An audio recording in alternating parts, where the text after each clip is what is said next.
Matt Barrie co-anchors the noon Eastern Time SportsCenter. During the college football season, you're familiar with Matt's work as he hosts the ESPN studio shows between games. He also calls some games. He was the main host for TGL's coverage that just recently wrapped up its first season. This week, he'll be doing SportsCenter hosting live from Quail Hollow. The next couple days, he'll be hosting the practice round show, which is a full 3 hours of coverage. That will be on ESPN Plus. He'll also be a whole announcer during the main coverage of the PGA Championship. Pleasure to welcome him into the show. Matt, how have you been? Good. It's always good coming back with you. I know I live in the same house as Michael Leaves during the Masters, so I hear your interview with him Masters week, and I know mine's up and coming around the corner come PGA Championship week. So I'm doing great. I love major championship season. What a great start we've had to the golf season so far. Indeed. Let's go to that great start that you've had to the golf season so far in TGL. What was on the inside the reaction from the league itself, from ESPN, and yours? So the first reaction for the first, 3 or 4 weeks, candidly, we were kind of all, what the hell are we doing? Like, this is fun. How do we make it better? And we all started evolving week to week and, made the adjustment to the hammer rule. And at that point, it clicked. And the players, it clicked. And you saw the competitiveness click. And it became this momentum that kind of took off into something that I don't even know if we thought was possible in year one with how the players responded to it. And the ratings, they outrated every projection that we set forth. The players went from having fun to being the trained killers that they are on the course. And now we're so excited for season 2 because we have no idea what to expect based on the popularity of year one. And I'll tell you this, I've had more people come up to me at even Masters Week at Augusta National, at the golf course, and local restaurants or airports. And these are parents coming up to me, thanking me. And I'm thanking you for what? Because their kids now watch golf. There was a guy that came up to me and said that his 2 7-year-old twin daughters made it a point to watch TGL because they absolutely loved it. And because of it, they'll watch Tiger, who they never got to see at 7 years old, be competitive. They'll watch Justin Thomas or some of these other players, Sahith Theegala. They'll watch him on a Tuesday night and then now all of a sudden be interested in what he's doing at a tournament Thursday, Friday, and Saturday. So I think year one is just the beginning. And I think TGL, it's going to be here to stay, and it's going to be even bigger than it was this year. How cool is it, Matty, that as you were alluding to with the young girls that were watching, et cetera, that we collectively are able to consume a game in a way, now concluded, that had never been done before in the history of the sport? It's a great question because at its simplest, and I talk about this with people all the time, in its simplest form, TGL is a startup. I mean, when's the last time we had a startup in pro sports? I mean, we didn't know. No one knew. There was a structure to it. There was an idea of what we wanted it to be in hopes that it would be. And then it turned into week by week, figuring it out as we go in terms of the competitive nature and how the players are going to respond to this. And it was a new thing. It was a new thing with the world's best attached to it. And so think about that for a minute. These are the world's best at what they do and the greatest of all time right there in Tiger Woods. So we were asking them to do something outside of their comfort zone with something that they know really, really well. People came in and said, well, why can't they play the simulator? What's wrong with them? It was basically, I use this analogy, it was golden tee with real golf clubs. Yeah, can they go out here at Quail Hollow this week and tame this course? Probably. But you had to learn how to play the game, TGL. You had to learn how to play the game. And once they figured it out, like, oh, I can play this game too. I'm mic'd up for the entire broadcast. People see every single shot that I hit. And I get to interact with the host and interact with each other. And people get to see their personalities. All this did was open golf to another set of eyes. And I know that the naysayers were out there and this isn't golf. This isn't what it was. Who cares? Who cares about that?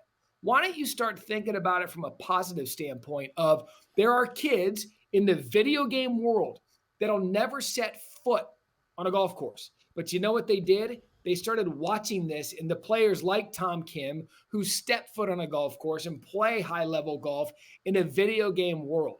Why is that bad? Why was that such a thing that everybody had to, who cares? It opened it up to a whole new world, and I think because of it, you're going to see a younger demographic get into golf. Our demographics and ratings, I think we're 42% of the audience. We're 18 to 34. That's the coveted demographic in sport. And we got it. And because of it, I think golf's going to grow. Yeah, my opinion, Matty, and the whole thing with naysayers is, first of all, that's the reason why restaurants have menus. If it's not for you, then go find something that is for you. ESPN has plenty of channels to do the same. And I've always had this feeling. I felt the same way when people initially were criticizing the idea of the FedEx Cup playoffs. And in those early days, I was doing the radio, I used to get sent out to do the interviews with the guys that just missed the cut. And so their march to the FedEx Cup playoffs were over. Let me tell you, my feeling is we should be vested in anything that players are vested in. If it's important to them, it should be important to us. And when you're standing in front of a guy slamming a trunk because he's not moving on in the playoffs, it made me a believer in terms of what this means to the players and what they want to accomplish. So congratulations to everybody involved in TGL, including yourself, my friend, with the hosting job. You did a great job of doing. All right, let's talk about Quail Hollow for a second. First of all, we have to talk about the weather at the start of the week. Just absolute deluge hitting the golf course. You know as much about this golf course as anybody and what you have seen. My first question would be in the what you've seen with the renovations over the last few years. Presumably, the drainage engineering is such that on those big hills, hopefully it can carry away a great deal of that water. Your thoughts about the ability of the golf course to handle it?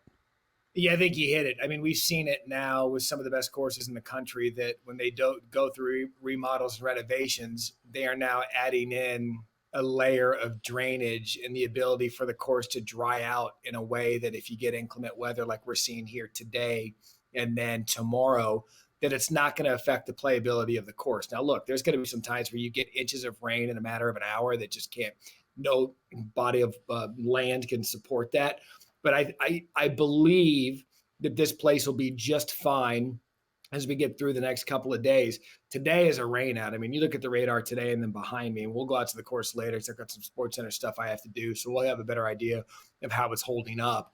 But in terms of through the week, I think by the time we get to Wednesday and late Wednesday afternoon, it's going to be fine. Thursday, it's going to be playable. Friday, you see the forecast there. And so modern golf course engineering is that to where you can play it. I mean, we see it all the time. Now, look, it's not Augusta National with that sub-air system where it can rain overnight. You get out there and it looks like it's been dry for the last month.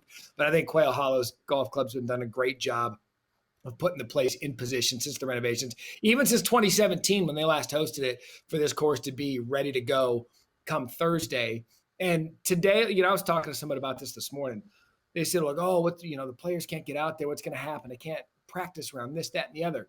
Well, think about it, Matt. I mean, they have a PGA Tour event here every year. If there was one major that could get away with perhaps a Monday lost, it would be here because the players are all familiar with it, even with the renovations, number one. And number two, they're coming off a signature event. So maybe, just maybe, a little bit of rest wouldn't do these guys some good going into the grind of a major championship week. But I think come peg in the ground, 7 a.m. Thursday morning, this place is going to be ready to go. Yeah, I totally agree with you on that. I think that the key is not that players will have limited time to practice. It's when there's a disparity in that. When half the field has a great amount of time to practice and the other ones, because maybe they're coming in from a West Coast event or what have you, can't get there soon enough and then the rain comes in, then there's a disparity. I don't think there's anybody that's going to find anything on the range the week of a major championship. Either they're coming in with it or not. If they all have the same amount or no amount of practice coming in, it is what it is. They're all on an even playing field as far as that goes. The golf course itself, it is so intriguing. It is so beautiful. It is such a great major championship venue. As Xander Schauffele said, this is a big boy golf course. There are 5 par 4s in excess of 480 yards, and 3 of those are in excess of 500 yards when stretched from stem to stern, one of them all the way out to 530 yards. Does that dynamic, does the fact that the fairways are going to be softer, so it's going to bring more players in, you're not going to have as many balls bounding through the fairway. If they hit, they catch. What do you think that changes in terms of the dynamic of favorites this week? It's funny you bring that up because this is the Bombers' paradise. I mean, you still have to be as precise as you can off the tee, but weather in any sport is the great neutralizer. In any sport, I mean, I'll take my other job at ESPN college football. If you have a team that's just known for throwing the ball over and over and over and over again, and they get out there and it's wet, rainy, and cold, well, guess what? That takes that away from him, and it neutralizes and puts the ball back in the ground game, and it kind of makes each team have to focus on that. Similar to that in golf. If your golf course is going to be dry, it's going to bring more players into play. Look, length on the tour now, everyone has it. I mean, there's a handful of guys that you wouldn't put up there that can keep up with everybody. But if the course is soft and receptive, that's just going to bring some of these guys in that potentially you would put out of the conversation. Now, coming in, what are we talking about? I mean, you see the odds right there. I mean, I can't see because my graphics over it, or my face is over. But I would put Rory McIlroy, the odds on favorite. I wouldn't even think twice about it. I would think Justin Thomas comes in here as another guy that can win this thing.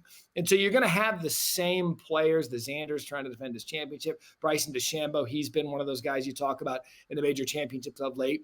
But when you start going down the list, and some of these guys that you may not talk about because of the weather and because of the course being receptive, and you hit on it a minute ago in terms of practice time, you and I both know major championships, a lot of the time is luck of the draw. Are you early, late? Are you late, early? All of those are going to come into play. Weather's going to come into play. Course playability is going to come into play. And at the end of the day, I still believe you're going to see the top 10, 15 players in the world all be contending, but I would not be surprised based on what we're going to deal with in terms of a soft course. You might get a guy or two that you wouldn't normally expect to be able to contend because the course is going to be pretty much playable for everybody.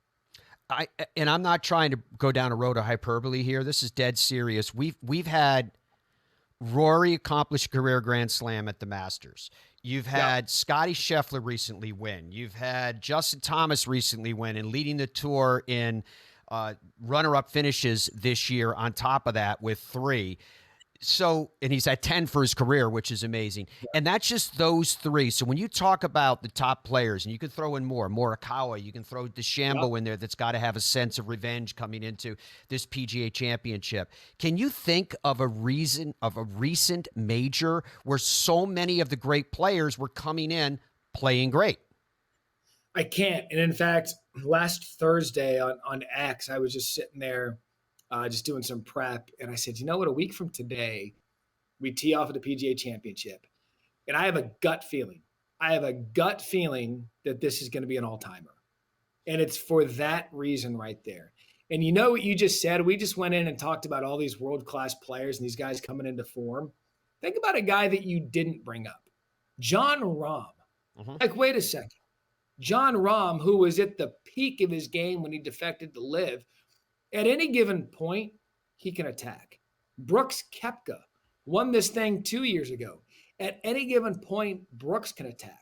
That's how good golf is right now. And I think that's why the major championships are getting so much attention, because you have the guys on the tour, the Scotties, the Rorys, the Collins, the Xanders. Those guys are playing world-class golf. But then you add in the Bryson, U.S. Open champ, final pairing at the Masters, playing as good as anybody. Then you have, like I brought up, you have Jon Rahm, you have Brooks Koepka, you've got Cam Smith. You have all these guys that, I mean, sorry, you kind of forget about them when they're playing over on LIV because it just isn't as easy to consume them, or it's just not as much of the public consciousness. You get those players clicking along with the players on the PGA Tour that are clicking in a course that every single one of them are familiar with. You have an opportunity for absolute fireworks. I genuinely believe this. I think at the Masters, here's what I said coming in, and Andy North alluded to it in our coverage earlier in the week at Augusta National. We thought it was Rory, Scotty, and maybe someone crashing the party. Maybe. And look what happened. Rory ended up winning. Bryson crashed the party. Here, I think we're going to say it all week starting today at 2 p.m. Eastern. that there are probably 8 to 10 guys who could come out here contend. And if you've got a leaderboard that bunched up with that many quality players, I mean, I think we're in for a treat. And it's just going to be a spectacular week of golf, and hopefully the weather cooperates. Speaking of spectacular, Matt, the coverage from ESPN, and this is going across multiple platforms, is absolutely massive.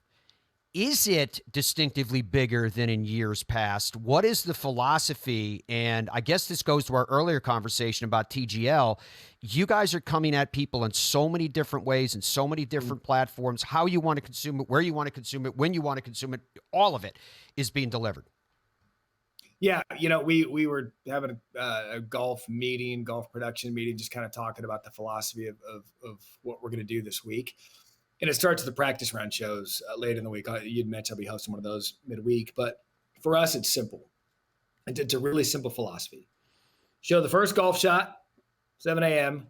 Show the last golf shot go in the hole, the last putt go in the hole, at whatever time that is. I think local sunsets 8:15, 8:20, something to that effect. And that's it. We're going to show you the very first tee shot, and we're going to show the last putt go in the hole. Philosophy is simple. Show you as much golf as we can from start to finish every day that we have the coverage. And then in addition to that, while you're going to be getting every golf shot, if you want to go featured holes, have at it. If you want to go find a featured group that you love and you just want to watch them, have at it. Oh, by the way, if you're into the betting, and a lot of people who aren't nowadays, we've got a betting format for you on ESPN too. And so from the start on Thursday, when we get this thing teed off, if you don't want to, if you just want to be lazy at work and not do anything, you will literally not miss a shot of golf from 7 a.m. until dark. And I think that's the best part of what we do at ESPN and our golf coverage. When it's our time and it's our turn, we're just going to get dirty. We're going to show you everything. Those of us that are on the broadcast know that's going to be long days, but we wouldn't have it any other way because we're here to call major championship golf and bring it to the viewer. And I think that's what we do better than anybody from start to finish. ESPN Plus, the broadcast, and then back to ESPN Plus. You're not going to miss anything. This is a golfer's paradise this week in the amount of golf you'll be able to watch. I like the way you phrase that, Matt. We're going to get dirty. Matt Barrie is a mutter out there in golf broadcasting, there's no doubt. All right, last question I have for you. You mentioned that you were sharing a house with Michael at the Masters. I want to know the one thing that Michael Eaves does in the house that annoys you the most. Yeah, it's a great question because you would think, and then, by the way, Michael Collins also stays in that house, America's. Oh, and there's a lot of stuff he annoys you with. We don't even have to go down that road. Yeah. I can get into a laundry list of caddies' quirks that just drive me nuts. But the thing, Eaves and I have such opposite schedules because he'll do the night stuff and I do the daytime stuff. There really isn't much crossing. I think the only thing I could maybe say is that because I've got to wake up at 5:30, I'm in bed just a little bit earlier, and Eaves is a healthy dude. He's big, so maybe walking in those old houses with the floors creaking. I mean, I'm just trying to think of something because we just don't encounter each other. We don't eat each other's food, so we're polite about that. Yeah, you know what? I would have to give Eaves a solid A for being a roommate. The other Michael, caddy, D+. Oh, no. Yeah. But Eaves, I give some good stars for being a good roommate. Oh yeah, I've been a roommate with Michael Collins plenty of times over the years, so there's a whole litany I can go into there. But I did draw from what you said with Michael Eaves that it's the Herman Munster walking around the house. I get it, I understand it. It's been noted. Yeah. My friend, thank you for your time. Enjoy the week. We're looking forward to. We're proud of what you guys are doing. We're gonna play some golf this week, and it's gonna be one to remember. Appreciate you guys anytime. Get out there, be a mutter.